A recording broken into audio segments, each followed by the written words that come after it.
Beautiful, beautiful. On Instagram, Nice. you have to click go live Uh, on your end. On Instagram? Yeah. Okay. Can you hear my sound? Yeah. Oh, no, I can't hear your sound playing. Can you? I can add it. Yeah, hold on. Whoa, what's that? Oh no, we've entered an infinite portal. There we go. I can hear now. If you can turn it up on your end, that'd be awesome. It is, yeah. Can you go? Can you take it off the screen?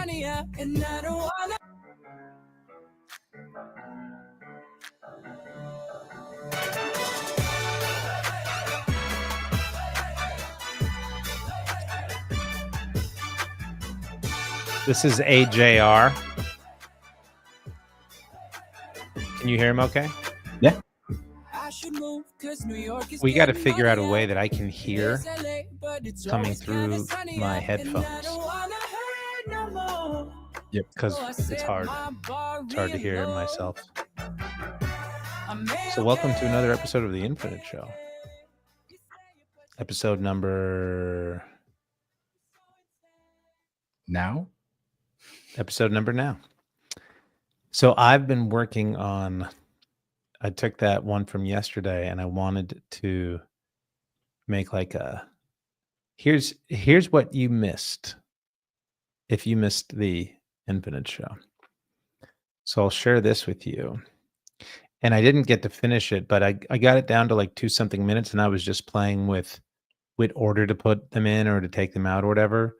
So I haven't actually watched this 2 minutes yet, but we'll watch it. We'll watch it together. And there's not like an intro, but you'll get the vibe. So can you pull it up?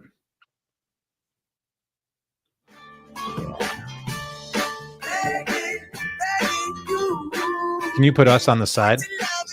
First, let's talk about the apocalypse, right? Yes. Is there a way to... let's see. Hey, there we go. Okay. So this is the first take of the first sizzle reel, the first promotional video. This is us reacting to us. This is us. Yeah. I said I wanted to do a reaction video of a reaction video, and this is kind of close to that. Okay. So this is a reaction to us reacting to us.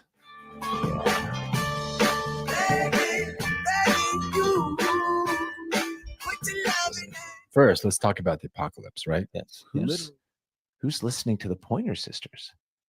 He's So Shy is a great fucking song, but it's not getting 6 million listens. No. Mm-hmm. The Chinese are notorious for not being able to make up their minds. Dimensional beings. So once we accept that, then we will enter the interdimensional confederation of beings, whatever that happens.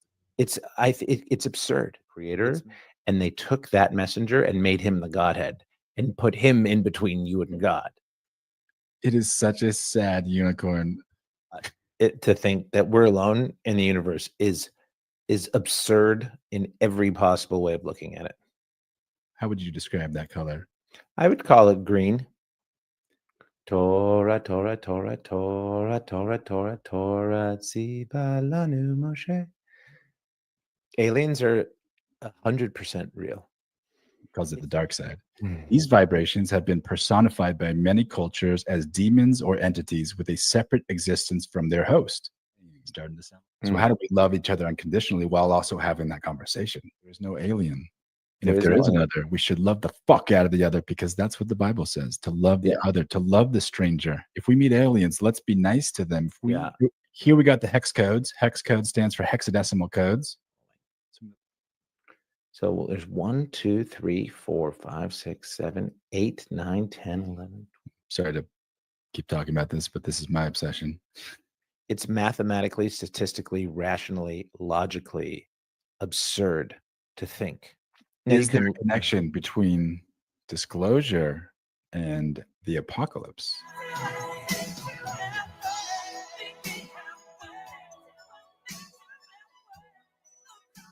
The radicalness of love is beyond the duality of us getting into a rational argument about the meaning of a in passage. that timeline. Right? That's a fucking spicy take right there.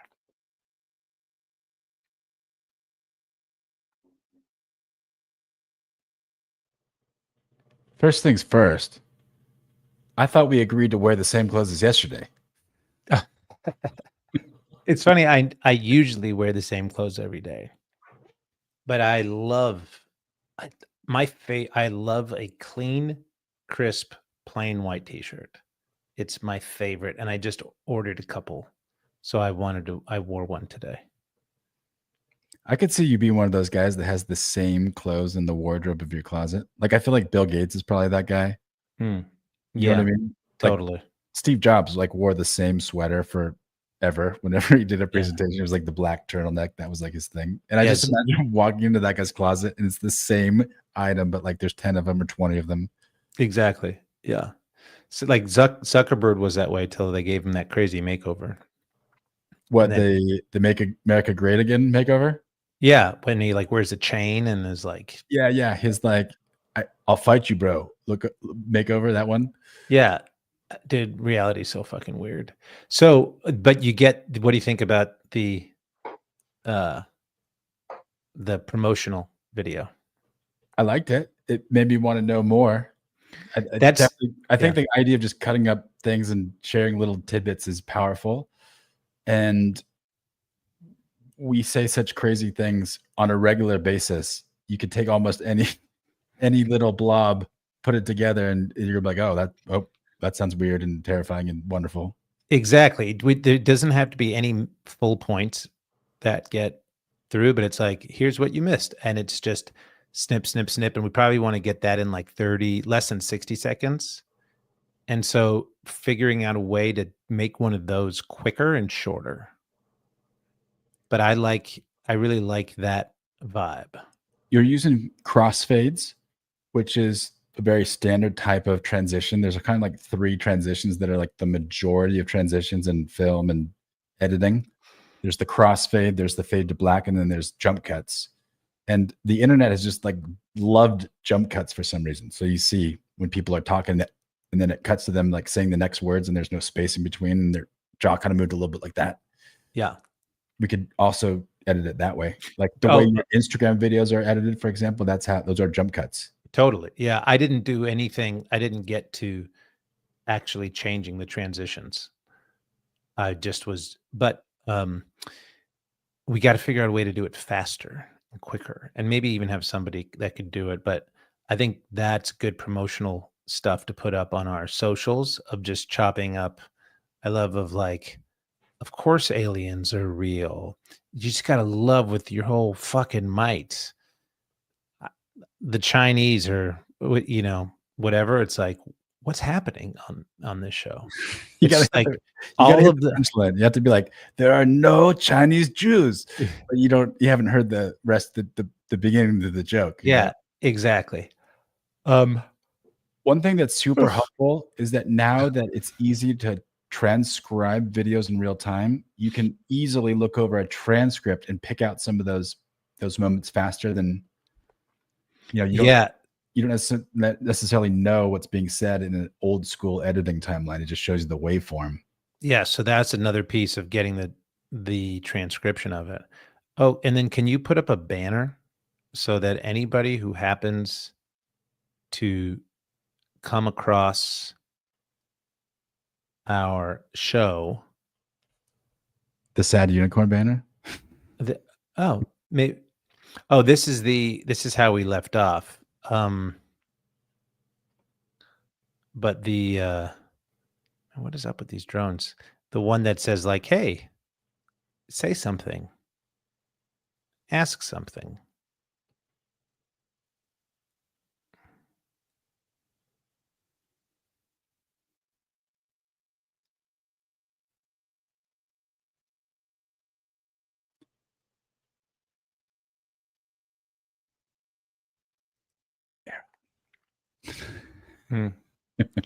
I'm checking out.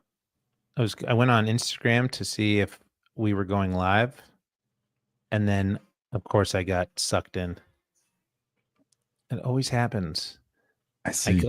I come in to do something, to check one specific thing, and then something like pulls you, and then you're gone. You're done. Will you go to my Instagram feed for 1 second and just look at the last video I posted? I was telling you about it today on the phone, but it's hard to describe.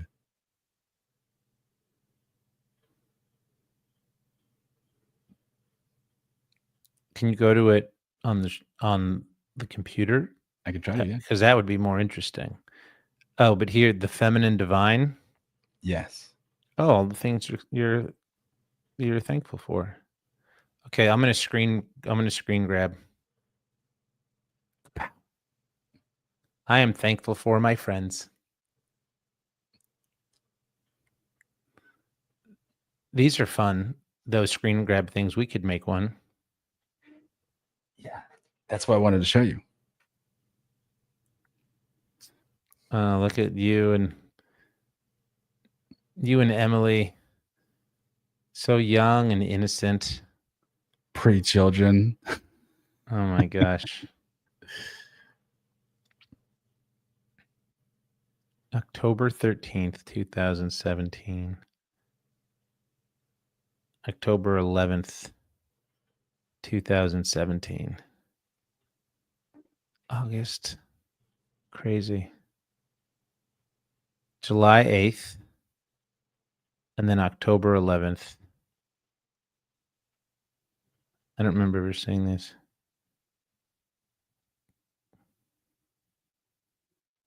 Crazy. And then that's it.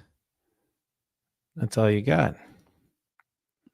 And there's you and AK Oracle Portal. Gregor and what was her name? Tuani. Tuani. Have you heard anything from them? It's been a minute since I talked to Ori/Gregor. Oh, that's right. And I'd heard some updates from Tuani, but it didn't sound like she was in the best spot when I was getting updates. So I'm going to send a prayer to Tuani right now because she's a beautiful soul, and I pray for her, and I love her. She's a wonderful person. Where is she in the world? I don't know.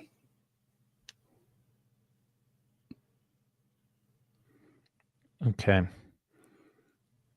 What an interesting time that was. Let me see. So much happened in those short few months. The Infinite Show is live. Okay. I can see us. Can you change the banner to tell people to ask a question? Is anybody listening? Is anyone here? If anybody can hear us talking right now, will you just comment and say anything? Just any type of engagement at all. We need to get on Facebook too. That's one thing. So Gary Vee was saying, look, it's, Facebook, Instagram, TikTok, LinkedIn, Snap, YouTube Shorts, and another. It's like, yeah, you can tweak them a little bit for each one. Know who your audience is a bit, but just post every fucking day. And essentially the same thing. And here's a great hack. He said, let's say you're just a small business and you just put in you have 7 views and 10 views and 20 views and 14 views, and then something has 2,000 views. Now, it's not like you're going to make it to the Viral Hall of Fame, but you just got organic validation that something you did is reaching people. So then you take that piece of content and turn that into a paid ad. So that you don't have to guess anymore with your paid ads. You've already been validated that people are vibing with it because the algorithm, which is just the audience, is letting you know there's something about this that's kind of engaging. So now, and you're not, when you make the content, you're not selling anything to anybody. You're just saying hello. And then if there's a piece of content that comes through and people are vibing with it and you want to make an ad around it, now you can tweak it a little bit to make it a little bit maybe more salesy. But it's all about that organic reach. The algorithm is the audience. He didn't say that. I heard somebody else say that, and just put up content every fucking day. I think that's the goal. It's so simple. It's not sexy, but it's a repeatable injunction that we can do over and over again to grow the audience. I think if we commit to doing it for a year, like I said, not 365 days, it's a lot of pressure on us, but like 260 is a good number. Yeah. What's 260 divided by 365? It is 71%. 71%. So that would mean, 7 to 8 out of 10 days. That's a big commitment. I mean, even if it's just posting something. True, because you could take one stream and post 2 or 3 days in a row. And you can post the same thing on multiple things. I think it's time to get on Twitter. It's time to get on X. Right. Because we can stream live on X too. I think X is a very exciting platform because they're really incentivizing creators to just use X as their distribution hub. Man. Yeah, I got to figure out. Dude, this is going to be the most boring show.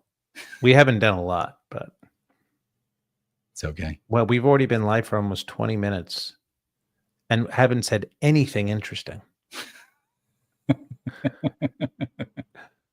And we have 0 viewers. Yeah, that's probably. Well, what comes first, the viewers or the interesting content? If a podcaster says something interesting and nobody's around to listen, does it make a sound? Or is it actually interesting? Maybe there's something there. Welcome to the Infinite Show. We are here to share infinity with you. Share anything that's on your mind. Just put your comments in the chat. How about this? Ask a question, win a prize.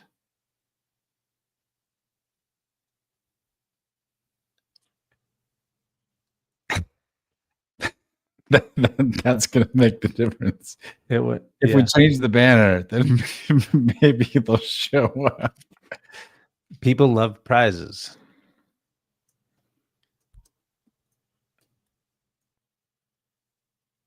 Man. How does this? See, we have 2 banners at once. I didn't know you could do that. Oh, that's great. Okay, that works.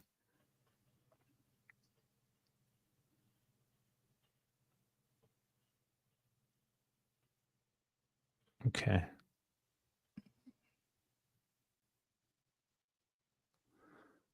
Yeah. It's fun though.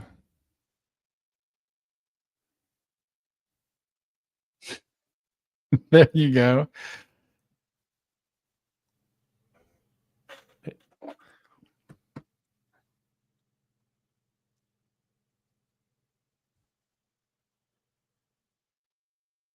I'm going to see if I can find this on Twitch.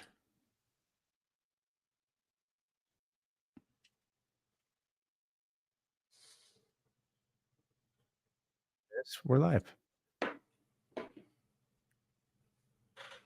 There. Hey there, guys.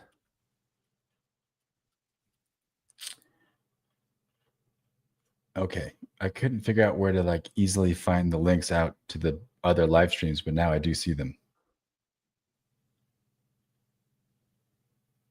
Okay. Oh, it looks like we have a comment. Do you see that? No.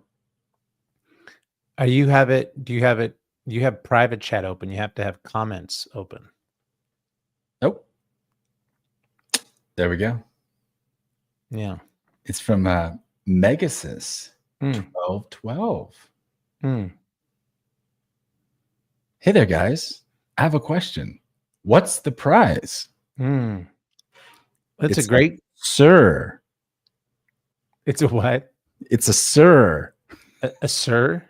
Yeah. I don't get it. Surprise. Surprise. Oh. Oh, there's a great joke for kids there. What kind of sir likes something? Or I don't know. There's something there. Surprise. Surprise. What's the prize qualifies as a question. So Megasis, you win the prize. Which is surprise. The prize of eternal salvation. My friends got married in Las Vegas many years ago. And it's kind of a quickie thing. Like she was from Australia and went to go get married. And they're still married, but they just like kind of rushed. They like got married quicker than maybe they would have. And so we went to just one of those, chapels, and it said like, get married here and you'll get a free gift. Cool. So we did the marriage and everything, and they got married, and it's like, well, what's the free gift? And then they blessed us in the name of Jesus Christ, and the gift was eternal salvation. And it was like, I thought we were going to maybe get some like dice or like a little Elvis bobblehead. Talk shows and podcasts. The thing is on Twitch that if you go to the homepage on Twitch and then you look at the different channels that they have. So there's IRL. Just Chatting has 350,000 listeners. And then there's one that's talk shows and something else, and it doesn't even show up. It doesn't have as many. So I think maybe we need to work on the categorization. IRL, fishing, fitness and health, politics, chess, stocks and crypto, ASMR, podcasts.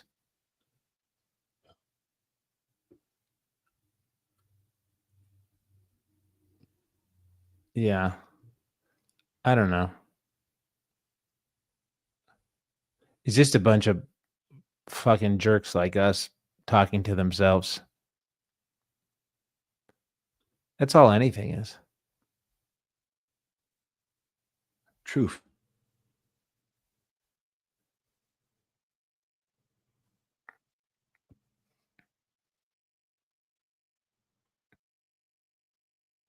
And they all use this like there's all these new acronyms that I don't know.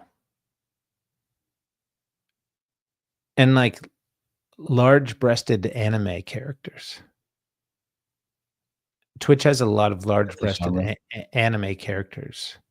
It's like a thing. What do you think about that Terrence McKenna thing you sent me? It said basically everything's going to get a whole lot fucking weirder. I didn't watch it all the way through. I just watched the beginning. I was like, ooh, I should save this in case we want to watch it on the infinite. Yeah. Well, it's like 12 minutes. But basically it's, yeah. Basically it's, yeah.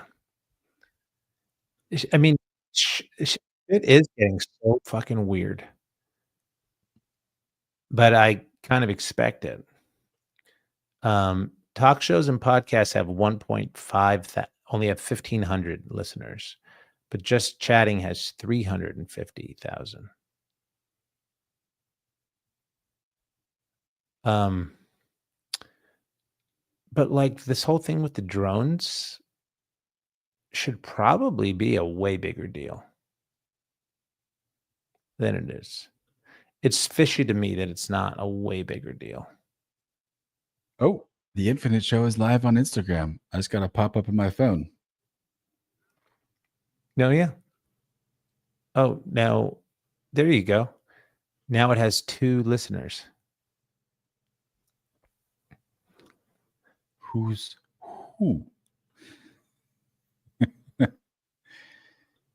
Who's the second?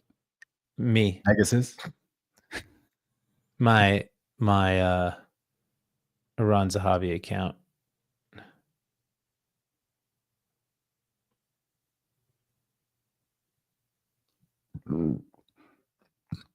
Excuse me.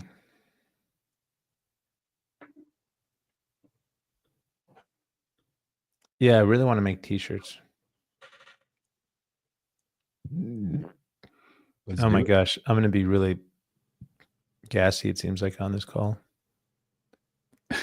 If we just stare at the Instagram live long enough, I wonder if another person's name will pop up. I'm really curious though, dude. Like I don't know where or how people are following us. We have 203 followers now. And Should I share it? When I go to Instagram, it says, share this live video with others so they can watch it too. oh, yeah. You could do that. Like none of the posts have very much traction. So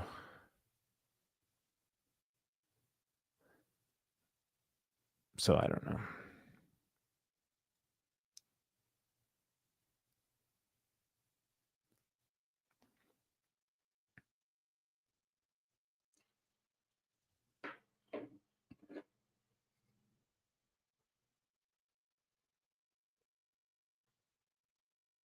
Was the guy that started Twitch named Justin?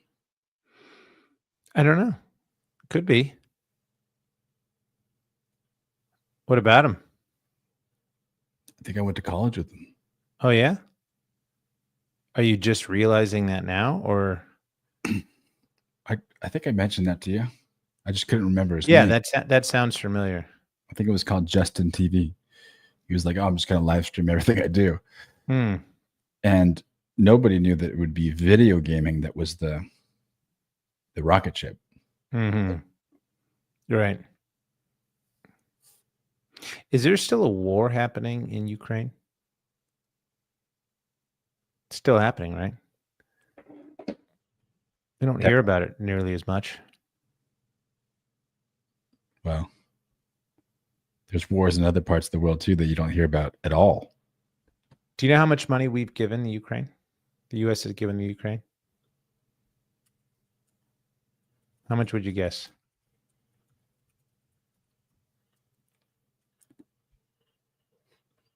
Including loans?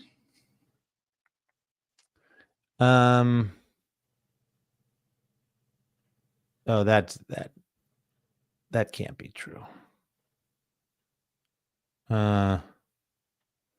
We've given way more than that. As of September 30th. So it's still 2.5 months ago.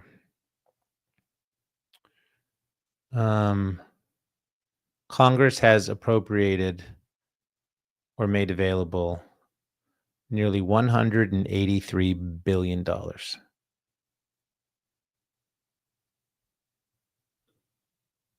I was going to guess a lot more.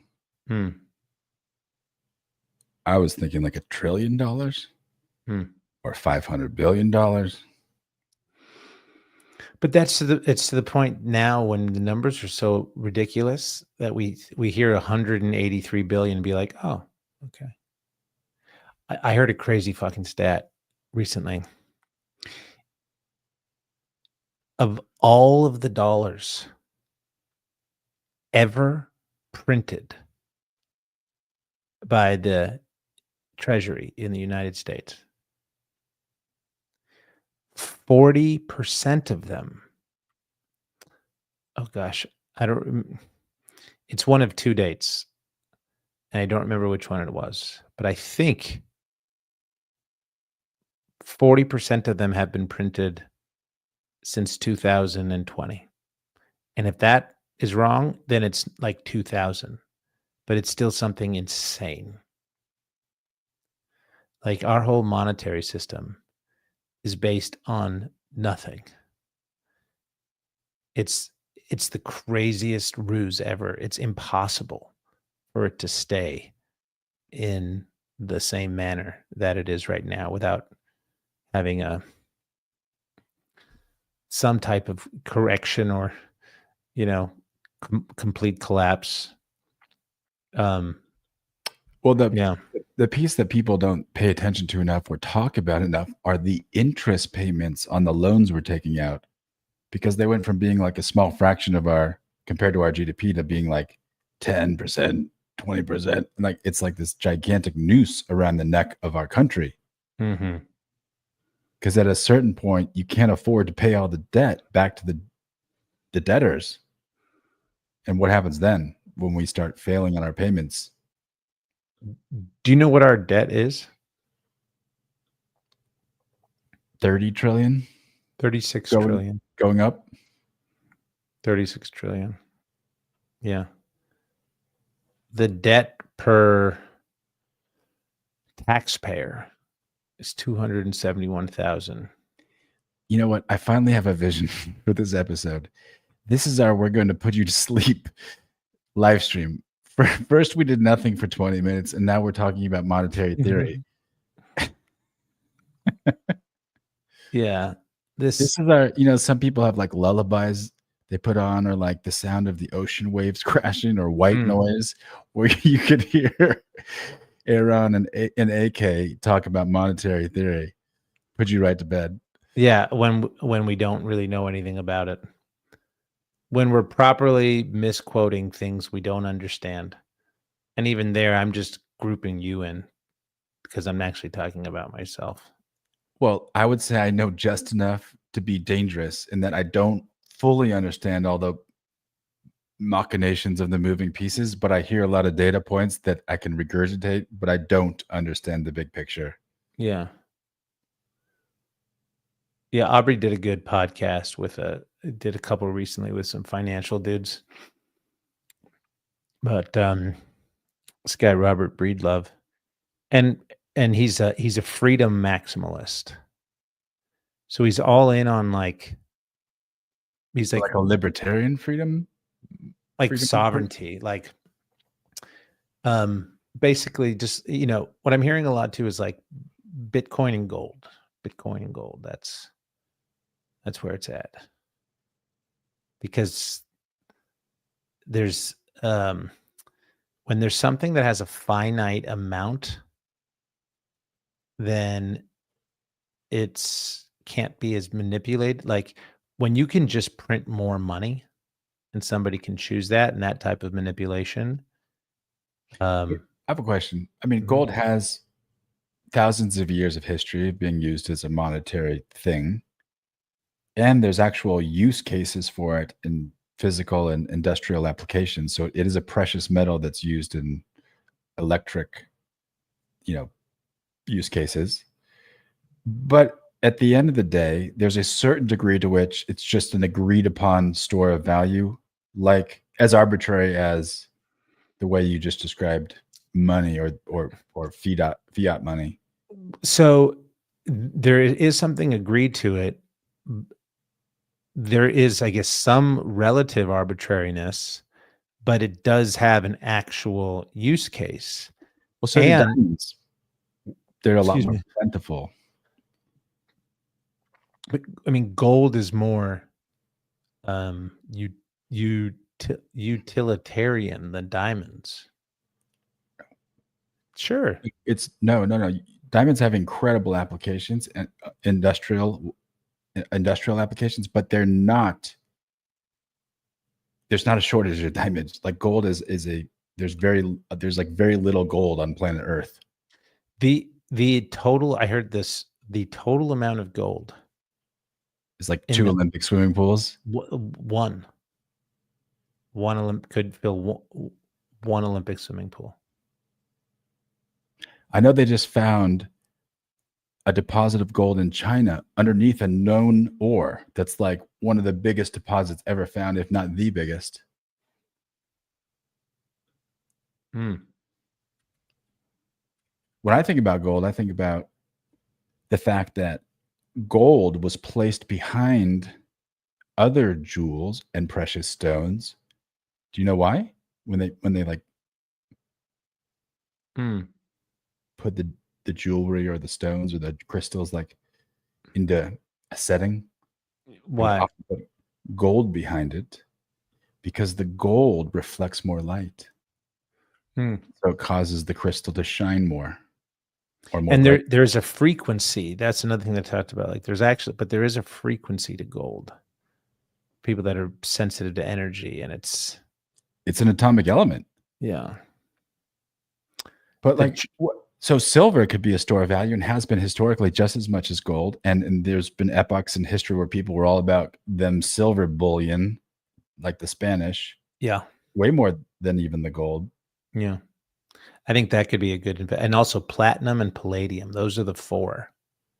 Right. But then there's also the rare earth metals that are so important for all these cell phones and all these new types of gadgets. And then there's like lithium, which is the new white gold, right? I don't know. They didn't mention lithium. Lithium you need in all the car batteries for like, electric cars and things like that. The lithium ion batteries. There's huge deposits in like Nevada and Argentina in the desert. Like for some reason, there's a lot of deposits of lithium in sand, like desert. This is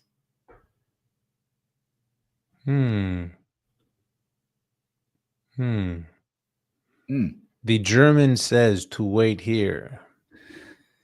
Do you know what that's from? Indiana Jones. No. Was I close?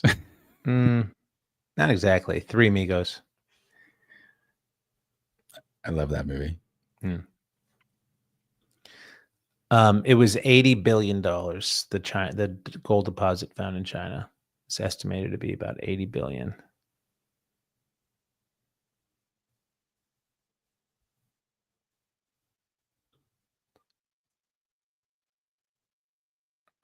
Let's see. Yeah. Wow.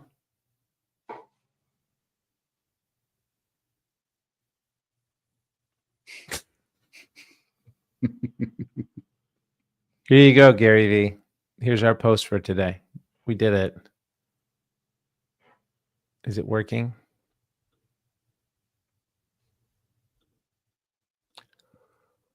I ended up. I was really tired last night, and then I ended up staying up too late. I didn't go to bed right away, and then I just fell into a portal. But I think I'm going to go to bed earlier tonight. We're coming up on 40 minutes now.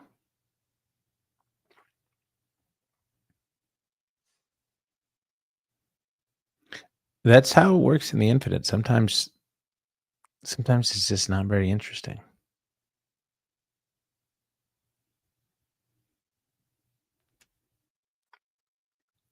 All right. Would you like to tell us about the energetics of today, according to the dream spell? Let's see. What is it? What is it today?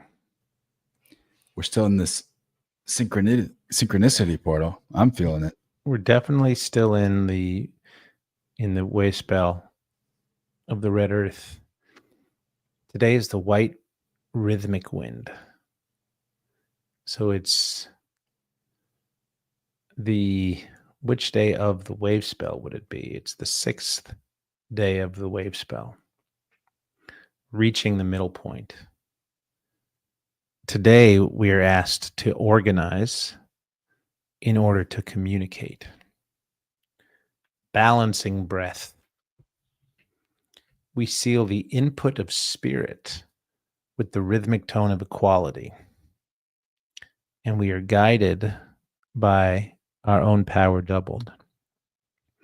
And the energy of the white wind is the energy of the universe breathing us alive, working through us. That's where we have the input of breath. The breath is the spirit that moves through the body and outwards communicates. And that's the first line of the affirmation today, says that we organize in order to communicate, balancing breath. So the rhythmic wind is one of equality, and equality requires balance between all the parts. And so, although everything is happening within our own single mind and conscious awareness, that is just one perception of the multitude that we experience fractalized from the singular source. And so there's only a need for organization when there's more than one thing, or else there's nothing to organize. So in the experience and perception of multiplicity and duality and polarity, we organize as the rhythmic wind asks us to, in order to communicate. And our communication is not just verbally. We can communicate emotionally. We can communicate absolutely energetically. And the organizational piece can be spatially, in terms of like, oh, I'm going to set up my microphone, or I'm going to write a letter and clear my desk. But it's also an internal piece still, with a multitude of organizing, getting our thoughts and our feelings and our emotions and our ideas all in alignment, and, giving them equal weight. I mean, we can still sift through and determine and decide which ones might take a more of a prominent role, but how often do we have ineffective communication if we're really emotional and we just drive from that and there's no logic behind it? We don't think about some things rationally, or sometimes the opposite, where we leave the emotion out of it. It's just logic and just reason, and we actually don't connect. So when we can balance and find equality of all of those aspects of ourselves, organize them in order to communicate, then our breath actually has a balance to it of the input of all of the aspects of ourselves. And as we share that out into the world, that is what gets reflected back towards us. And so there's also then the external aspects of balance with each other's, with our families, with our relationships, with our coworkers, with the way that we communicate with them. We can't just say whatever the fuck we want, whenever we want, as much as we want to do that. There is some level to that, but there also isn't not wanting to get walked over. Can everybody have a voice? Can everybody feel heard? Can everybody allow this force that's working through all of us to express itself in a way that has some semblance of organization, so it doesn't feel like it's absolute, utter, and complete chaos? Is that possible? Yes, of course it is.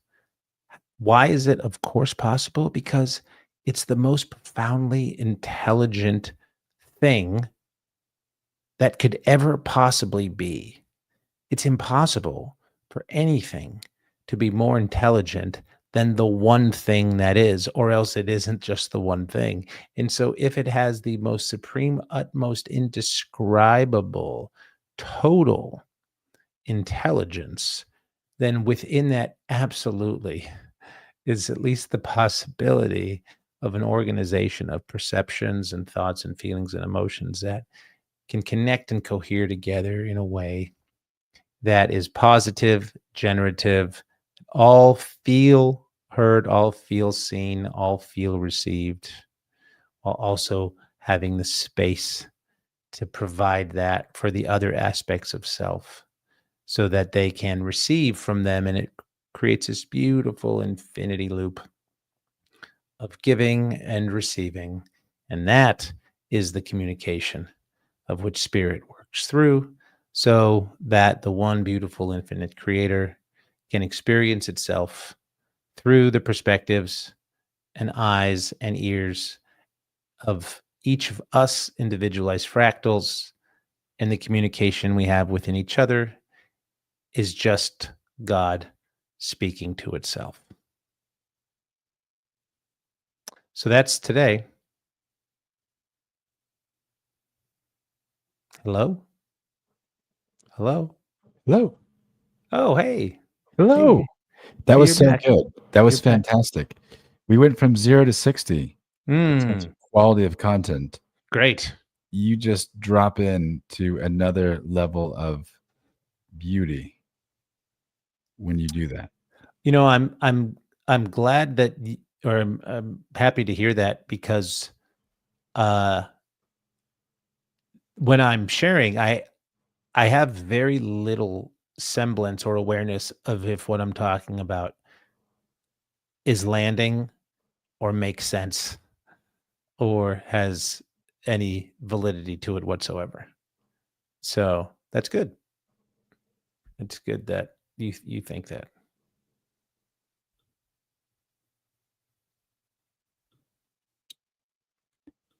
Does spirit have a rhythm? Yeah. Would it be embarrassing if you went to heaven and there's like a big like conga line and Jesus was there on the drums or like banging the drums and he just didn't have any rhythm? That's actually a really funny idea for a sketch. Like, Jesus comes back, turns the water into wine, is just like heals the blind, everything's great, and then they go to have a dance party, and he just has no rhythm Just at all. white boy syndrome. Just Total what? Yeah. can't dance on the beat. He's just, it's hard to not be in tune all the time, but he's not. Yeah, that would, if Jesus isn't good at something, does that in and of itself mean that he isn't God? Because isn't there anything that there's nothing God could not do, right? Or if he just had a sense of humor like me, it was just like, just went straight to dad jokes. He's just not that funny. You're Hmm. like, Jesus, you are incredible. You are a miracle worker. You are not funny. Hmm. I mean, that would I'm actually kind of curious about that, because as from the religious viewpoint of him being the only begotten son, perfect in his creation, the actual God in form through him and through him only, would that by definition mean that there's nothing he couldn't do? Right? Wouldn't it? I actually think there's something kind of to this in the sense that like historically, like the devil has good rhythm, Hmm. right? The devil can dance. Hmm. Goodness tends towards mediocrity. Good. Greatness tends towards evil. Neither mediocrity nor evil are the way. Is that a thing, or did you just make that up? That was on an internet site I saw like 20 years ago. Neither greatness nor mediocrity is the way, are the way. Hmm. So what, according to that, what is the way?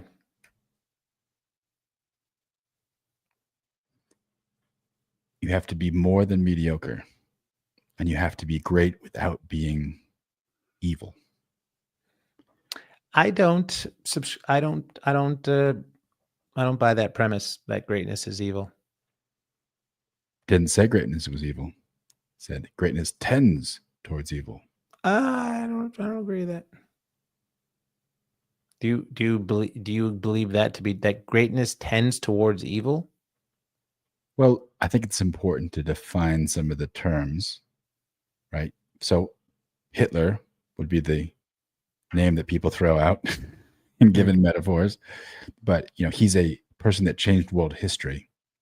So you can argue he was a great man in the sense that he impacted the flow of history, changed world history.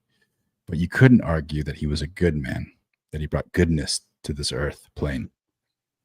Well, it depends on how you want to define great. Totally. But that's an overly used metaphor. So just maybe think of a more grounded metaphor, right? Like the basketball coach that likes to yell at his players, but it produces great results, like so then that comes into, how do you measure results? I was just having this conversation with a couple of folks this weekend, and then it all comes down to our measurement. How do we measure success? How we measure success determines what we think is great. And how we measure success is inextricably tied to how we measure time. So the basketball coach analogy, how would you measure success if it weren't as simple as winning?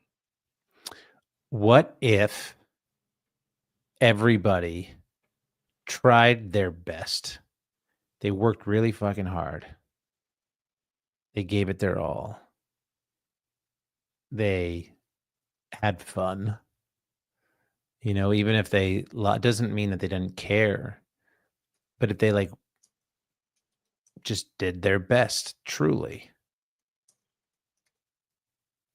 then that would be successful. I think to get the best out of someone, to give their all in their exertion, their capabilities, is success. Well, yeah, that's the classic. If you try hard, you won because you tried hard. But if you actually, but that's hard you can't quantify that. Well, can you bring it back to time? With the basketball coach? Sure. Well, if the quality of the time that the team spent together practicing, pushing themselves to be their best, even though they didn't win the championship, because only one team can win the championship, right? There might be 64 teams or 20 teams in a league or 10 teams in a league. Not everybody can win. Or 18 teams or 30 teams or 6 teams or 14 teams or 22 teams or 48 teams or 112 teams or 50 teams or 58 teams or 22 teams or 26 teams. Somebody joined us on Instagram. What? Yeah. Hunter Wumau 049 is joining us right now. Hunter, thank you. We want to hear from you. HunterWumau.049. It's the communication. Hi. Look at that. Hunter, you've made us so happy. Hunter, what's any question? If you could ask any question right now, what would it be? And you could even choose who you would ask it to. To whom? To whom? You don't have to tell us to whom, but you can if you want. But really, any question that's on your mind right now. And Emily's with us too. So Emily, thanks for joining. The request is to ask any, Hunter, you can ask any question about anything. What would, I'm not saying we're going to answer it. I don't know, but maybe we will. But also, maybe we won't. So the opportunity, though, is to contribute to the infinite, because anything's possible. And we don't know what will happen until you actually ask that question. And Emily, same for you. Or you could make a comment. You could just comment. You could say something. It's like there's this big blank canvas, and you have a brush and some paint, except it's really a keyboard and letters. And then you can add something onto that canvas, and you've now contributed to the expansion of the infinite. We could ask for them to comment on this. That's right. If you need a little help, if you need a prompt, then look at the sad, sparkly unicorn and tell us, what do you think he's thinking? Oh, dude. All right. I'm going to read this question from Hunter. Hunter, and I don't know if that's actually your name, but I'm assuming it is because it's yours. So I'm going to call you Hunter until you choose to tell me differently. So, Aaron, the question that Hunter asked, it's a great question. Emily thinks it's a good question, but I think it's a great question. But it's how interestingly that we were just talking about the good versus great, and how we're both, it could be a good question and a great question. So here it is. Why does time go too slow when we are doing less, but then time starts flying when you start to do many things at once, and even the day looks small? So why does time go slow when we are doing less, essentially, and why does it feel like it's going faster when we're doing more?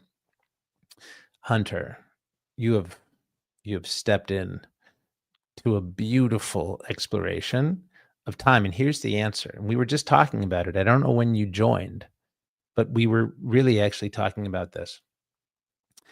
The reason is because time itself, when we think of time, we think that time, I love that the sad sparkly unicorn is still up. I just realized that I was talking, it's like I was answering the unicorn is asking the question. The unicorn is sad because the unicorn doesn't know why time goes so slow. So here's why. To both Hunter and the unicorn, our relationship to time and what we call time essentially is the calendar and the clock. So we have 12 hours in the day, 12 hours at night, and then we have these dates, these 12 months that we look at, and we say, this is what time is. And so when we feel time moving slow, it's like, oh gosh, the number on the clock is just dragging. And then we get into doing something, and it's like, oh my gosh, where did the number go? But the true nature of time, time itself, cannot actually be quantified. So you have to understand the dimensionality of time. You maybe have heard of the space-time continuum, or we talk about space-time. And to understand what that is, those are simply dimensions. And to take all the woo-woo out of that, what are dimensions? Length, width, and height. Those are all dimensions. There's three of them. You put them together, that's third dimensional space. That's where things are tangible and tactile. That's what we call space. That's what we call 3D. Now, time itself is a separate dimension. Time does not adhere to the laws of the dimension of space. And so time, as the fourth dimension, a separate type of measurement, is actually infinite. Time is radial. Time expands outward. Yes, as you said, it's a calculation that man made, what we call time. But since the actual true nature of time is infinite and radial and expands outward, it cannot be quantified. It is impossible to quantify something that it's impossible to quantify something that's infinite. The only way to truly measure the actual dimension of time is qualitatively. You can only measure time based on your experience and how you feel. So if I were going to ask you, Hunter, to think about the time of your life, and I don't know what you would think of, and you can do that now. Emily, if you want to do that too, think about the time of your life. Now, I don't know what you're thinking, but I guarantee, I know for sure you're not thinking, oh, it was on a Friday or oh, it was 6 hours. No, you're not thinking of that man made calculation.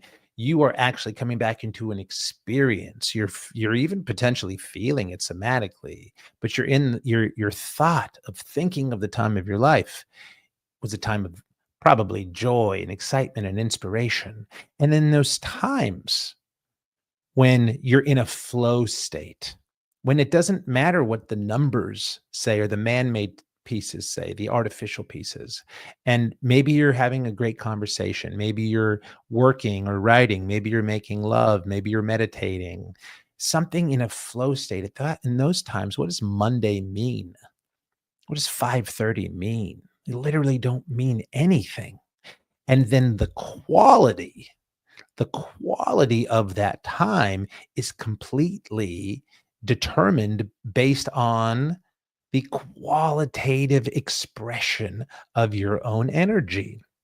So now, based on the frequency of energy and how fast and how slow that moves, when you're in a flow state, when you're in a higher elevated state, when you're and it sometimes can even be things that you don't necessarily love, but you're in this deep engagement with, and you're in that space, you're vibrating at a faster energetic level. And so that is why time is going to feel like it goes faster or slower because you're actually disconnecting your mind from the enslavement of the artificial concept of time, which actually is tracking space because it tracks the movement of things around you. So when you just dissolve into the qualitative, energetic, timeless experience, and when we say timeless, it's really just outside of artificial time, but you're in a space of generation. At those times, the clock is just going to keep moving because it is not part of your rational consciousness to pay attention to that because you're just in a state of beingness. So does that answer your question, Hunter? I should check in and see if that suffices to know why time feels like it moves slower or faster. Aaron, as we wait for Hunter to chime in, do you have anything to share based on what I just shared about the nature and speed and connection of time? Well, as soon as you started talking about the time of your life, I heard Green Day in my head because I went to high school and graduated, and that's all they would play. But I think even that song is trying to tell you something about the nature of time, which is you just beautifully articulated. And then I thought of Rent, the movie, because they sing about, how do you measure seasons? Mm, And they say you should measure by how much love you feel yeah, and how much love you express. yeah, And I think you nailed it. It's qualitative in that sense. yeah. So I'll tell you, I mean, that's essentially it. Hunter, if you feel like time is dragging and you want to feel it going faster, then simply engage by generating an experience and a quality of life that you desire. Even if you just sat and thought about something that made you happy, time would move faster. It's just a higher state of vibrational frequency. That was a great question.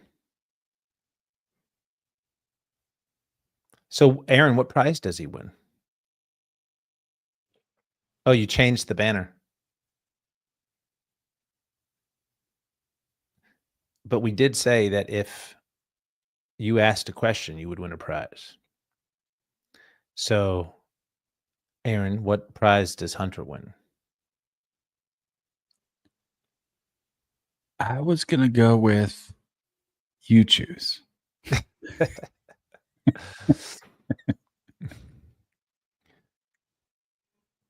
Well, Hunter, it's your lucky day because you have won a free second question.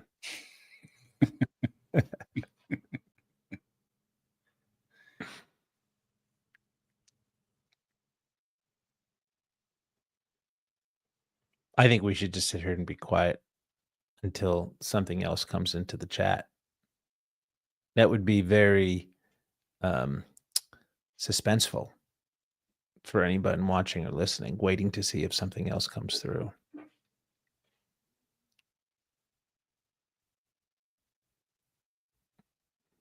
Emily, we'd love to Emily, would you like to come on?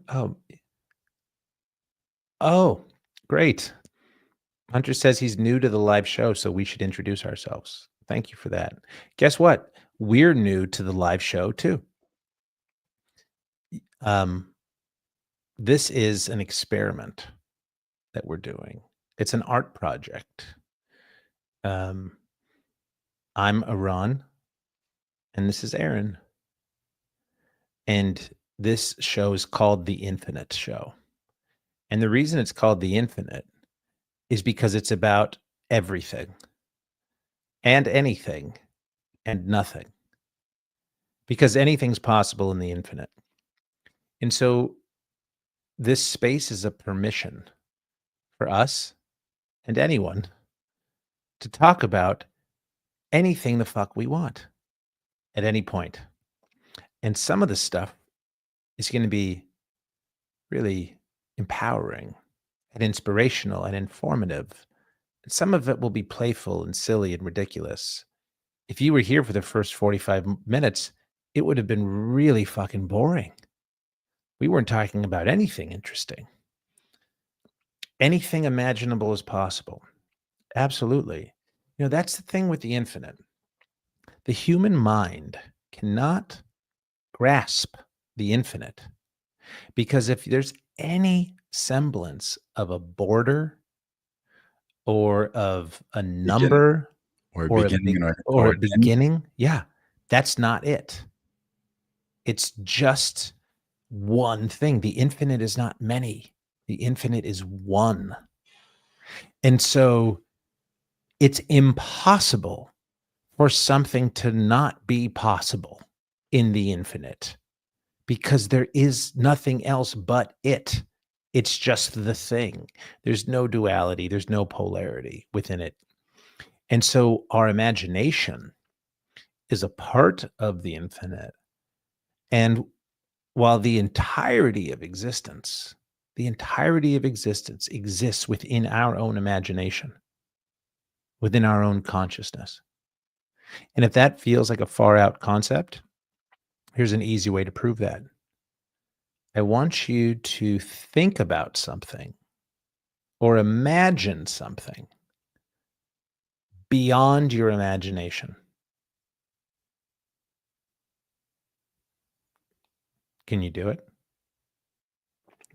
Oh, good night, Em. We love you. We cannot imagine anything beyond our imagination. It just expands the capacity and awareness of how far our imagination goes. There's no way to get outside of it. And yet, as far as we can expand it, it can never reach the experience of itself not existing, which is what the infinite would be. Because there would be no separation between imagination and infinite, between mind and infinite. But the beauty of that is as we drill down, we don't have to live in that amorphous, singular blob of swirling, twirling, infinite consciousness. We get to experience multiplicity and duality and polarity, which is fucking rad. And we get to experience the confines of our imagination, which still can expand. And in that, we get to experience the manifestation of possibility.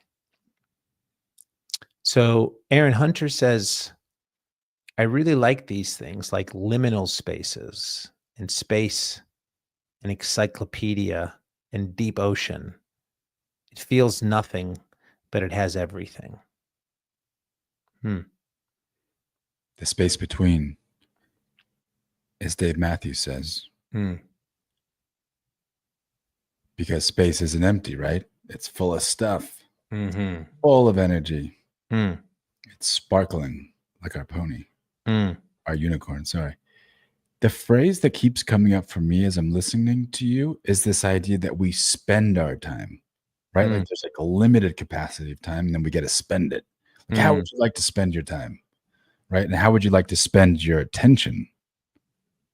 I wonder if you could comment on that, what it means to spend time, right? That's spending is like a money word, right? Totally. Yeah. And that's the difference between artificial time and natural time. So the man-made artificial time, which also is based on, the chronological or the chronos versus the chronos and the kairos, but the artificial time that we've created, the consumptive time where we celebrate time equals money. It's a finite idea of time. And in the finite is when we have the limitations. And in that consumptive spirit, it is a this for that. There is a spending and there is a receiving. And there is a way of tracking that in a quantifiable manner. You can, if you're spending something, you can quantify the measurement, but you can't spend happiness. You can't spend joy. You can't spend, fear either. You can't in the traditional sense, right? But if we wanted to elevate that concept, could you take the joy you feel in your heart and spend that on the world, right? Like, how do you want to spend your time? I want to spend my time joyfully. So Yeah. I can cultivate joy in my own being. And then when I'm around others, I can share that as an effusion, like it's radiating from me as if I'm like, showing up at the poker table and throwing all my chips down. Totally. But in the concept of finite time, if you spend something, you don't have it anymore. But in the true nature of natural time, if you spend something, you actually expand it, what you have. So if you spend or give or create or give, let's say give. If you give love, you don't have less love. You actually have more love. Walk us through the mechanics of that, because there was a brilliant visual I just tasted. Yeah, sure. And I want to welcome Guillermo24, who just joined. It's a perfect time to join, Guillermo, because we're actually talking about the nature of time and to know the difference between artificial time, not just to conceptually know it, but to actually embody it, is true liberation of being able to be in the driver's seat of creating the life that we want and being able to experience the qualitative feelings that we desire without being determined by our external circumstances, which is completely tied to time. So that piece of spending, or that time, or that giving, if you give somebody an apple, you don't have that apple anymore. If you spent $1, you might get something in exchange, but you don't have that dollar anymore. But if you give love, if you give joy, if you give an experience of things, you've just expanded it. Even if it's a negative, even if you're afraid, if you've given anger or given fear, it doesn't take it away from you. It's an entirely different concept of measurement when you're measuring something quantitatively or qualitatively. And this is a huge distortion in our minds when we try to measure time quantitatively. The true nature of time, which is impossible to measure, quantified, it creates fear and limit within us and disconnects it from the natural cycles of time itself and of life itself. And that's when we are afraid that we're going to run out of time, or we're going to run out of money, or we have to hoard things because we look into the expression of the finite world and think this is true. But if we were able to come back and come from the space of measuring things qualitatively, then we don't say, gosh, I'd be really happy if I got that job or was in this relationship, or if my favorite team won, or if my candidate won, or if that person or whatever. None of those things are determinant on our happiness. We would be happy if we just chose to be happy. And as simple as that is, it's actually very, very challenging to accept, because we're so radically conditioned that we need some catalyst to create our happiness, as opposed to us being able to generate it. And that comes into the question of spending, and which you can only serve one master. So, are you measuring your time, measuring your success in a quantitative measurement or a qualitative measurement? And if it's quantitative, you will never, ever, ever be able to acquire enough of anything to guarantee that you can resonate in the qualitative experience that you want. Can you say that again? Yes. But with the music playing in background? Yes. It is an absolute impossibility to quantitatively acquire a certain amount of anything to guarantee that you will have the qualitative experience of life that you desire. What does that mean? If you desire happiness, peace, safety, contentment, pick whichever one you want.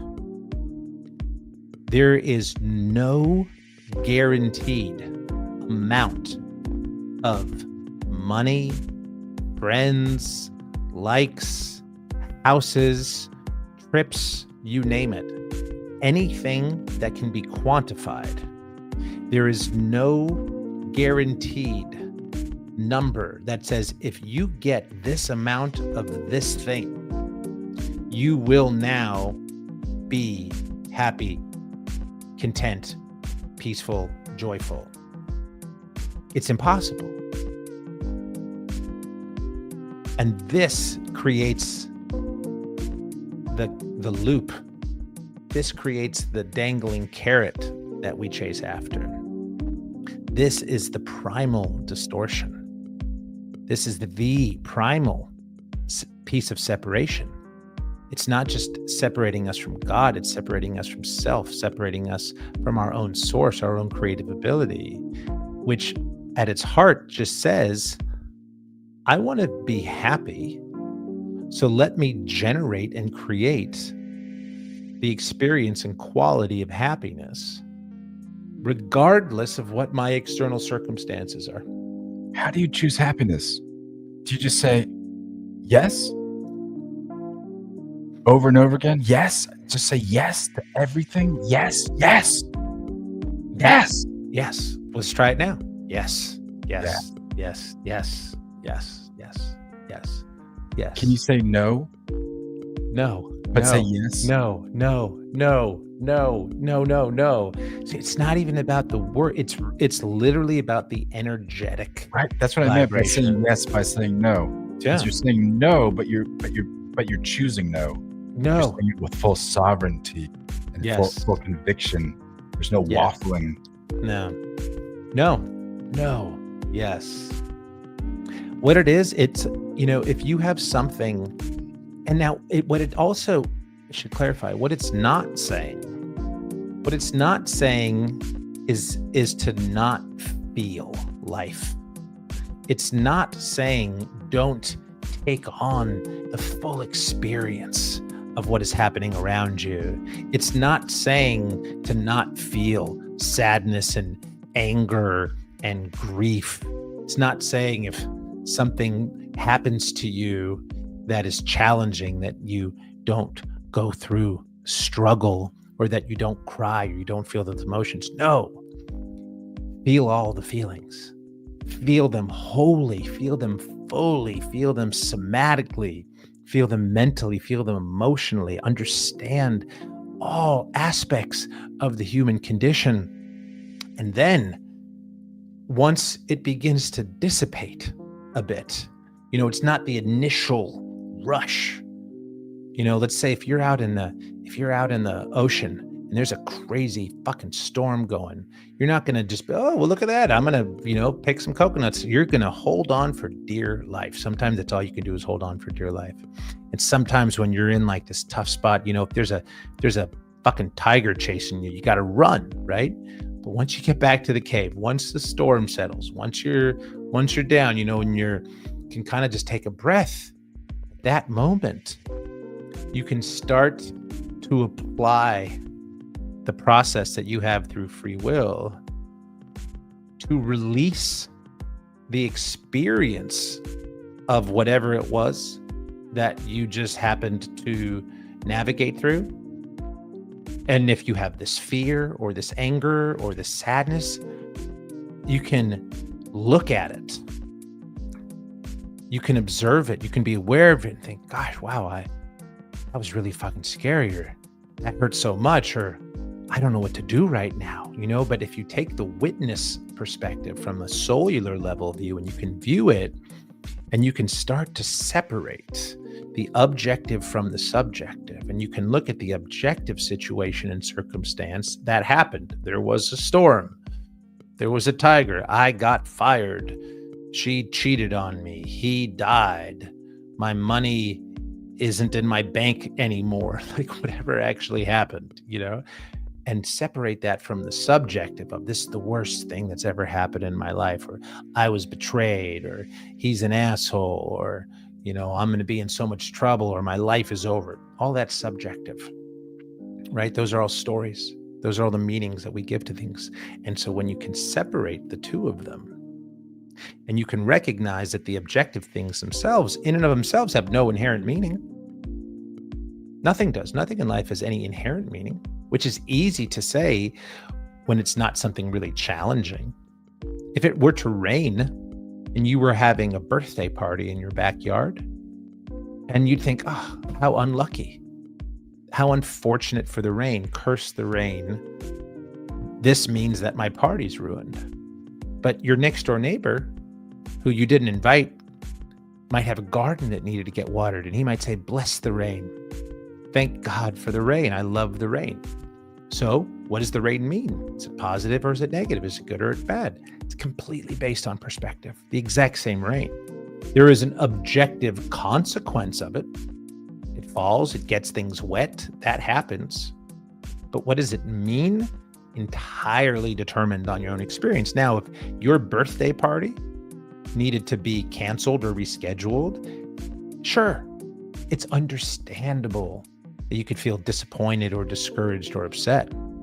But you have 100% sovereign control over your perspective, over your choice, over your mind, and what you make things mean. So while that situation may have been a catalyst and a trigger to you to feel dejected or upset or angry, it does not in and of itself hold the power to override your ability to transmute the experience, much like Black Panther's outfit, where he can get shot with bullets and it's like, oh, fuck. And then you put it out, where you could take all of that and say, you know what? Gosh, I really was looking forward to that party, and the band couldn't come or whatever it is, but I'm so fucking happy to be alive that I get to this. I'm celebrating the fact that I'm alive. That's crazy. And, that's not what I would have preferred, but I have such deep trust and surrender to this greater flow that I don't have the capacity to understand But I know that whatever that force is that's making anything happening loves me so much that it's literally pumping my heart and breathing me alive and gave me a day to be born so I could come and want to celebrate it today. And I have the awareness of being aware that I'm alive, that I could even plan a party to begin with. That's pretty amazing. You know what I'm going to do? I'm going to chalk this one up as a story, and I'm going to choose to fucking be happy. And I'm really happy. I'm going to order takeout, and I'm going to get some Indian food, and I'm going to get some chicken tikka masala and garlic naan delivered to my house. I don't even live in India. I live in Des Moines. I'm so fucking happy. I'm so glad Indian food exists. I'm so happy that Uber Eats exists. And I didn't even want to be outside today anyway, because now I get to watch that documentary about soft rock on HBO that I wasn't going to do. So it's all working out in my favor. Everything's always working out in my favor. So that's how you choose to be happy. You know, you can go through that process with anything. And maybe it doesn't happen so quickly. Maybe it takes a little bit of time. Maybe there's some big things that happen in your life. But much like Viktor Frankl taught us, among many others, but like Viktor Frankl taught us, Man's Search for Meaning, there is nothing more powerful than our sovereign ability to control our perspective and choice of how we project our mind into the world to choose the meaning and experience it is. And that all comes back to what we've been talking about how do we measure and value our time. There's nothing that can be quantified enough that can guarantee our experience of life. So start with the experience, choose to generate the quality of life that you desire, and that will actually be in the reverberation of natural time, and things will feel like they move pretty quickly because it's like going to be in a river, in the stream, moving downstream because you're going in the flow. You're not being an impediment for the love that is to come through with you because you're more accepting of the challenges that come that you wouldn't have necessarily chosen. Aaron, could you tell us more about the art process? So the art process, we kind of, we went into it a little bit. I covered it a bit in this riff, but essentially the art process is this process that we can do to be able to transmute our energy during any circumstance or condition, particularly those that we're challenged to move through. And what art stands for. Oh, no, actually, let's stop. You know what? I'll come back to that, Aaron, but Hunter wanted to ask another question. So go ahead. Yeah, I would love to hear your question. And then we can come back to this.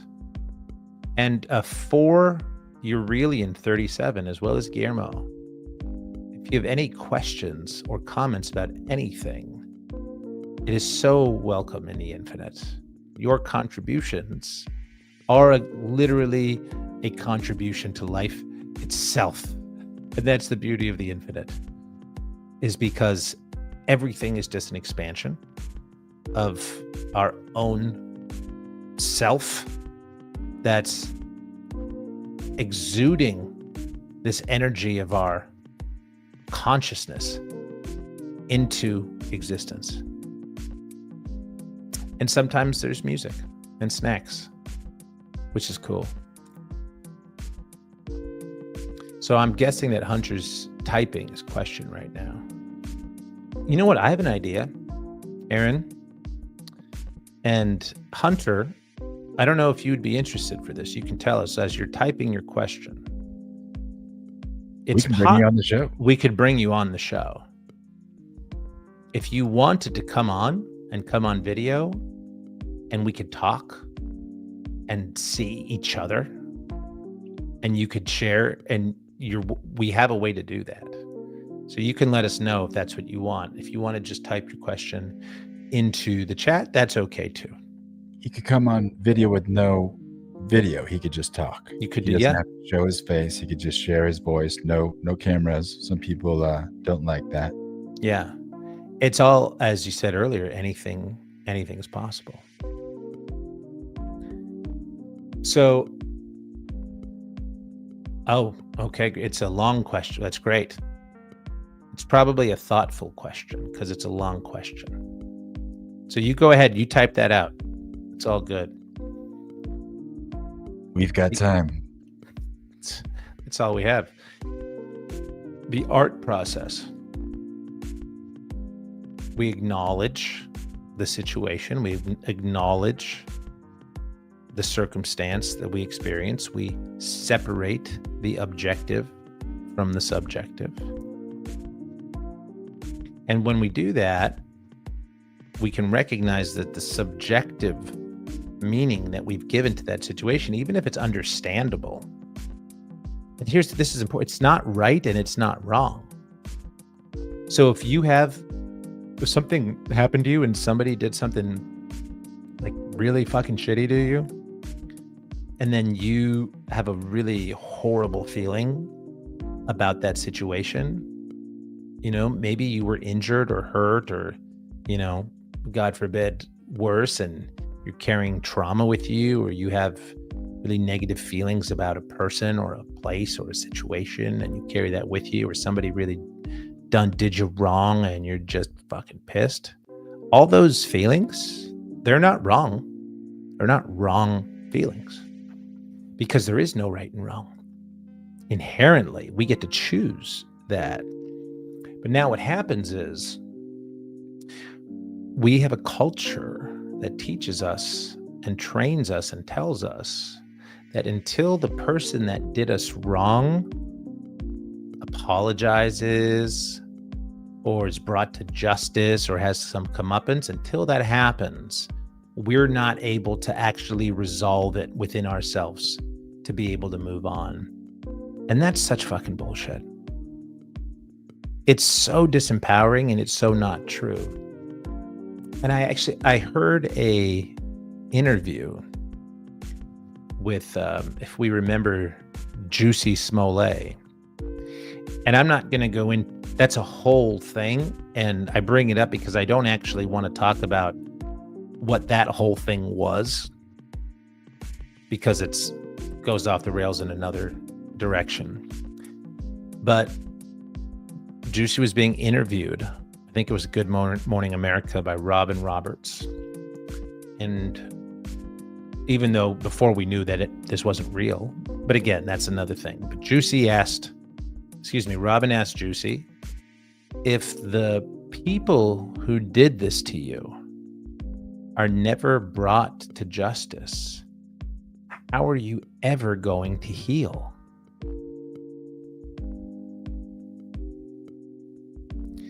And I heard that question and I was just like, dude, that is the most victim affirming, disempowering question I could ever possibly imagine asking. Because what she did was insert the idea to him until something happens in your external world with this other person, until something does or doesn't happen with another person, you can't actually heal. And that's bullshit. And it's that type of thinking and victim consciousness that keeps all of us into a state where we become slaves by giving our power away to external circumstances and conditions, which brings us back into the initial piece that opened this up, was understanding the qualitative nature of time, that we get to choose it. So he says, it doesn't matter if that person's found. It doesn't matter if that person's caught. I'm going to choose to heal because that's what I choose for my life. And maybe it's going to be challenging and tough, but you go through the process. Nothing else is needed but your own choice. From your choice, there's action to be taken, because I could make the choice and say, I'm going to have a sandwich for lunch. Okay, great. Well, I have to go fucking make the sandwich. It's not just I chose it, but the sandwich doesn't get made until I choose it. Does that make sense? You have to make the choice first, and then you got to go take the action. So here's the question from Hunter. Will the fragile fertility of humans ever stop, even after we have been advanced this much? The birth of a child is still something that is hard and something that still involves a huge process. But in case for other animals and creatures, they just do it without any huge help or process. What a great fucking question. I've never thought about that before. Wait. So Can you read that again? Yeah, Aaron, come back on and listen.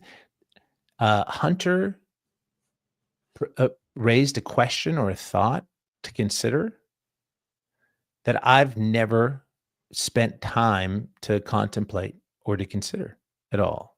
And it opens into some fascinating things. So let me read it again. Will the fragile fertility of humans ever stop, even after we've had advanced this much? The birth of a child is still something that is hard and involves a huge process. But for other animals and creatures, they do it without any huge help or process, like pregnancy. Essentially saying that the birth of a human, the process of a human, the fragility that goes along with it. And although he didn't say, but he said calling it a huge process. So it involves, potential, some risk, some danger. And you and I both have kids, so we've seen it firsthand. And with as much as we've evolved, we've evolved so much. And other animals and other creatures, their pregnancies and their births, I mean, I'm sure there's challenge that can come with it, but seems like it's a much easier process. We see animals, so many animals, whether they're domesticated cats or dogs or on farms or out in the wild, that they'll just it's like they'll plop their baby and then, be a little wet. They'll kick it up with some dirt or some sand and clean the blood off. And then it's like, hey, let's go walk around and get some food or something. Not the case with humans. So will the fragile fertilities of humans ever stop, even after we've advanced with as much advancement as we've had? Isn't that an interesting thought? My first thought that keeps popping up as you've shared this incredible comment from our first live listener is that the earth is giving birth, that the child is the father of the man, that the innocence inside of you is giving birth right now in this very moment to the elder outside of you, right? Because the 3-year-old is older than the 30-year-old, and the innocence inside of you is infinite, and the earth is giving birth. So you took that to a whole other level and expanded this sort of spatial 3D idea of fragility into more of a metaphysical concept and an energetic concept. And I wonder if the answer that Hunter is seeking exists within the expanded awareness and what you've brought in here of an entire different paradigm of reality, which isn't just about evolution in space, isn't just about biological evolution, but is there potentially an evolution or a remembrance in terms of a expanded capacity of our connectedness to Earth and consciousness itself that would have any effect on the ease or fragility of the physical birth? Do you think if we were to be attuned or aware of and understand what you just said, that would actually have an effect on the physical expression of the fragility of the human birth? Yes.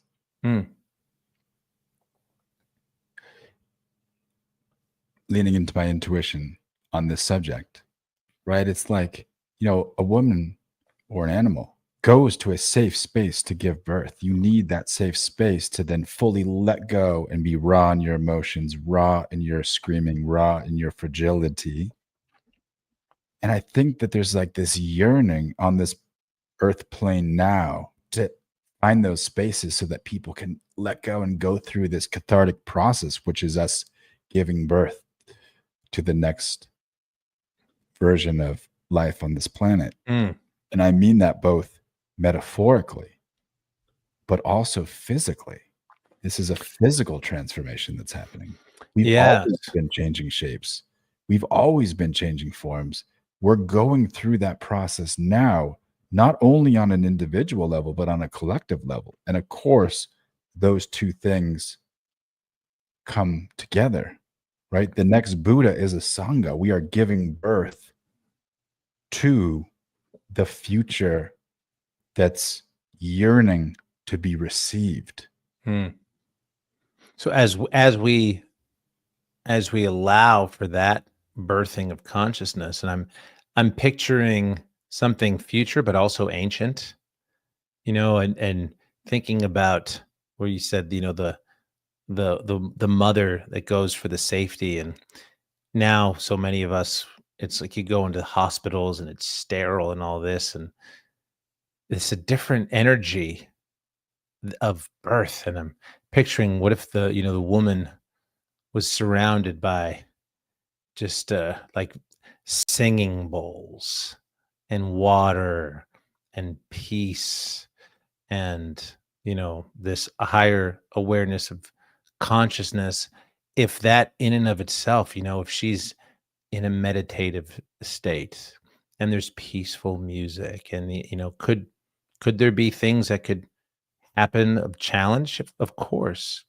But I bet in that state of the connected to the whole and to the nature and to the surrounding, to the energetic source, to the magic and the timelessness of birth itself, that the process would be more fluid and easy and aligned with less fragility, less pain. I bet it would be, maybe not every time, but like absolutely on average, most pregnancies would be a lot easier in terms of the actual physiological experience in a heightened state of consciousness and environment of connectivity than it is right now. When I told my grandfather that my wife, who's a beautiful soul and also a little bit of a hippie, wanted to give birth at home, do you know what he said to me? He said, "God damn it, Aaron, why do you always have to do this hippie shit?" And then my uncle chimed in and said, "No, Dad. We humans have been doing this for at least a couple hundred years." He was referencing home births. Yeah. It shows you it's such an inverted reality we live in. By the way, I think Hunter may have made another comment. Yeah, Hunter said, I think in this case, God exists, and he gave us several advantages along with some disadvantages. I'll tell you what piques my interest in that. I'd be curious for Hunter if you could just share. I'm most interested to know what disadvantages you think God gave us, but curious for the advantages as well. You don't have to go into an exhaustive list, but like what's on the top of the list? For sure, disadvantages and potentially both of them. I will say, I don't want to give a spoiler to this and give some blanket response to whatever he said, whatever Hunter was going to say before he says it. But I will say, based on the conversation we were just having, that I believe, outside of what will be filled in, that advantages and disadvantages are perspectives and not inherent. They can be connected to the reference of the context, right? Because people confuse Darwin and what Darwin was saying when he was talking about the evolution and the survival of the fittest. Fittest does not mean strongest. It means that being that is most adapted to fit into that context. Yes.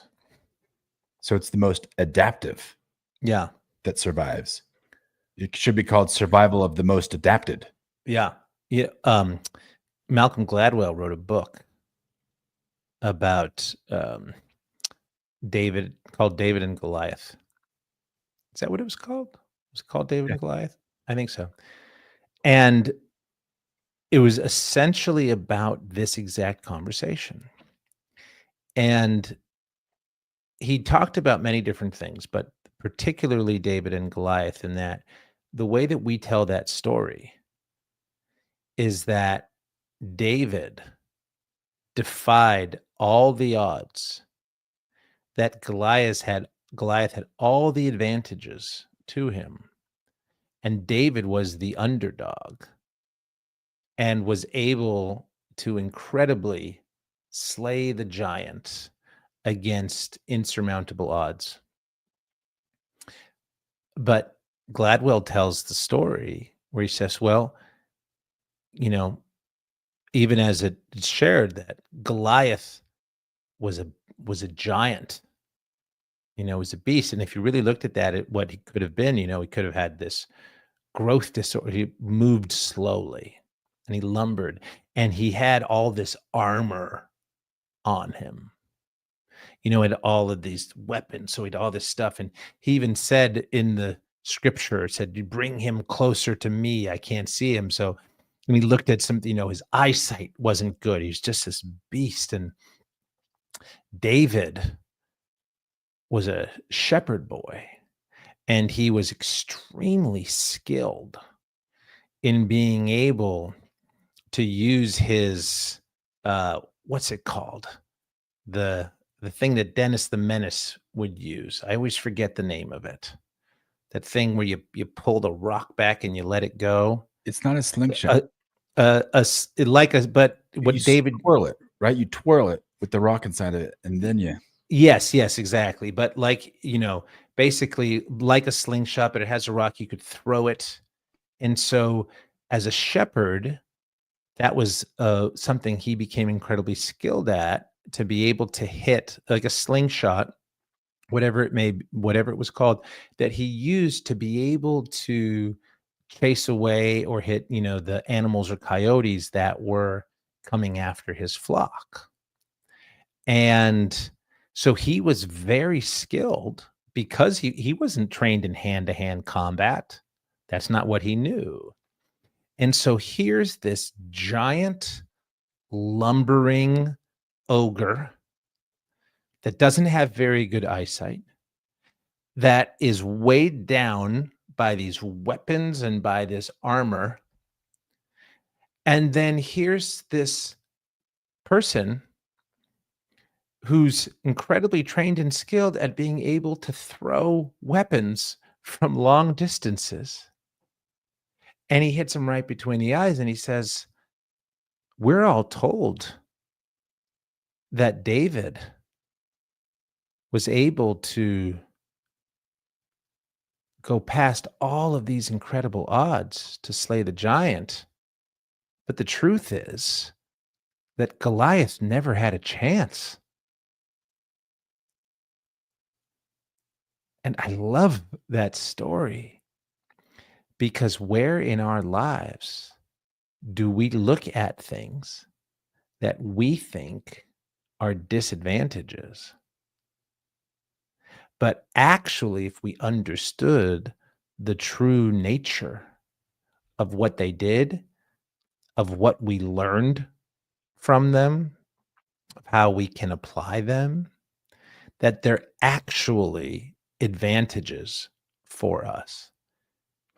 And this is so true for everything that happens in our lives.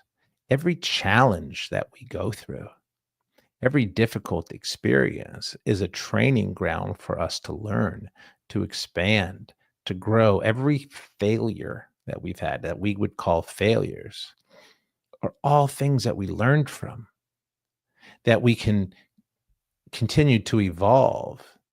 Every successful relationship is built on so many failure relationships. Any successful business or product is built on so many failures of business and products.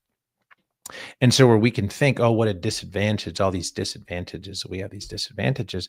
But in the grander scheme of things, of what we're creating, what an advantage that we could go through heartache. What an advantage that we could lose all of our money so that we know not to do that again. Or what an advantage that we have to be able to have these experiences. And that's the same for curious still a hunter, that what, without trying to not interested to preclude you from actually sharing what the advantages or disadvantages are, because those are things we can look at. But the general awareness and understanding that our advantages and disadvantages are entirely relative and contextual.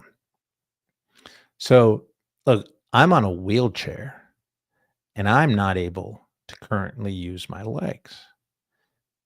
Is that a disadvantage for me if I'm playing basketball? Yes. Is it a disadvantage for me if I'm trying to get upstairs? Yes. So, are there some circumstances and conditions that are advantages and disadvantages into spatial, contingencies? Absolutely.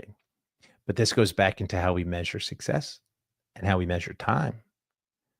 Because if I'm able to be in those experiences where I'm physically disadvantaged to do a certain thing, but I'm able to transcend that physical disadvantage and expand my capacity, even in the face of that challenge and difficulty, to generate my own gratitude, my own love, my own contentment, my own peace, I have an advantage over you because I've been given a difficult and challenging circumstance that in and of itself provides me the opportunity to expand my capacity into a greater possibility than somebody who didn't have that circumstance. So what's the game we're playing? If it's all about, can I get up the stairs? I'm disadvantaged. If it's about, can I expand my ability to not be beholden to external circumstances, then I have been given an advantage through the challenging circumstance as a condition and an opportunity for me to grow and evolve. Aaron, you're reminding me of this energetic equation we've talked about before, which comes from the Talmud, which is just exegesis about the Bible. Bunch of people just saying, hey, what about this? What about that? Almost like Socrates in the Platonic dialogues. Mm. And the equation is this, there's a bunch of rabbis sitting around and they're debating whether or not justice exists. Is this a just world? They ask. And one of the rabbis says, God gave bread to the wealthy and hunger to the poor.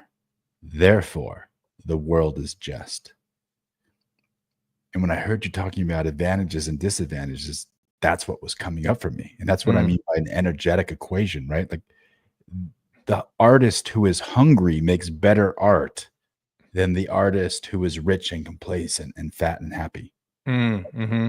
When you have that desire and that yearning to be better, to be hungry, to have more, you can channel that into great art in all the spheres of life. Mm-hmm. But if you already have everything, you don't have as much of a motivation to then yearn for more. I think we think of yearning in a negative context usually, and desire in a negative context, but this is the inverse of that. This is the yearning inside of that part of our soul that wants to expand and wants to step into a greater sovereignty, as you were describing before. Mm-hmm. Mm-hmm. And with that, if we recognize that growth and that expansion is greater than the physical comfort, they're not mutually exclusive, but that gives an entirely different context of what we would consider an advantage or a disadvantage.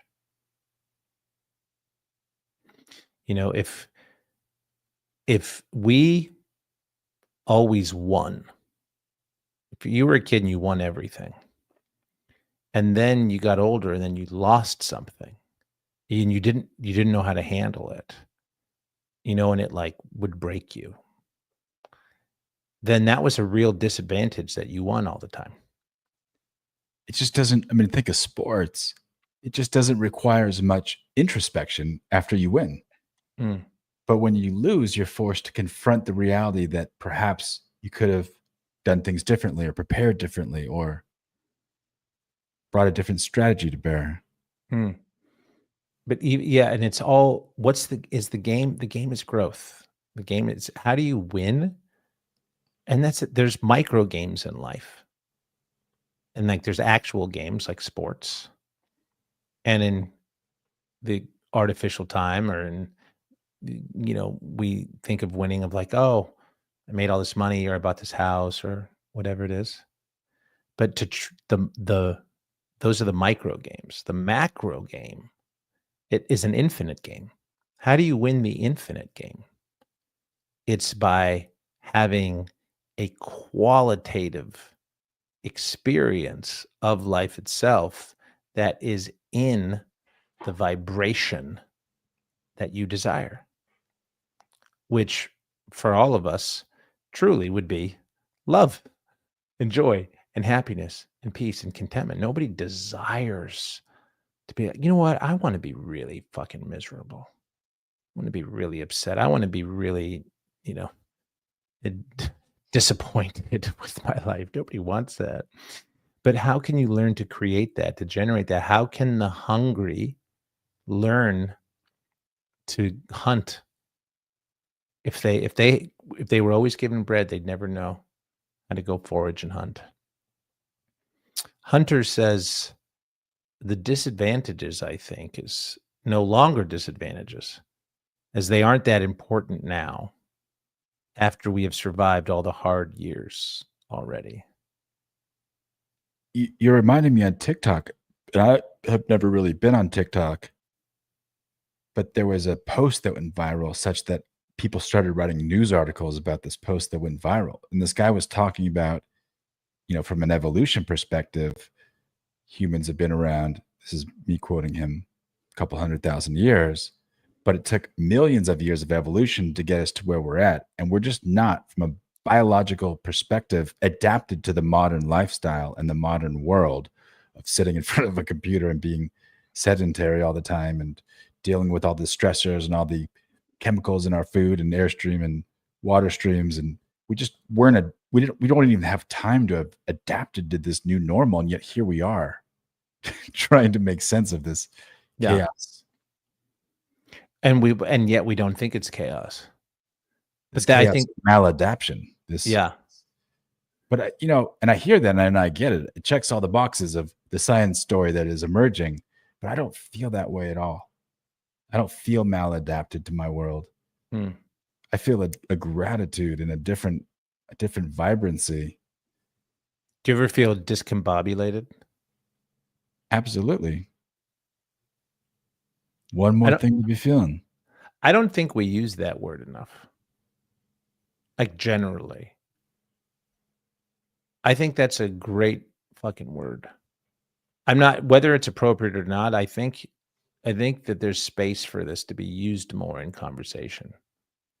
Be like, how you feeling? Oh, how's it going? Be like, I feel a little discombobulated, but otherwise pretty good. Would you feel discombobulated if we ended this live stream in less than 1 minute? I don't know that it's 12:12 right now where I live. Oh, we got to keep it under 2 hours, right? There's like a thing. Yeah, let's do that. Hunter, thanks for being a part of the show. Hunter, if you DM me back, I DM'd you on Instagram, we will send you a prize. Yes. For reals. We'll send you an actual prize. Yeah. And as we figure this out as we go along, there's an importance for us to keep this under 2 hours for reasons I can't say, or else it would go over 2 hours. We have 20 seconds. Ooh, the time is coming. Thanks for dropping into the infinite. We'll see you again, On the other side. which is here now.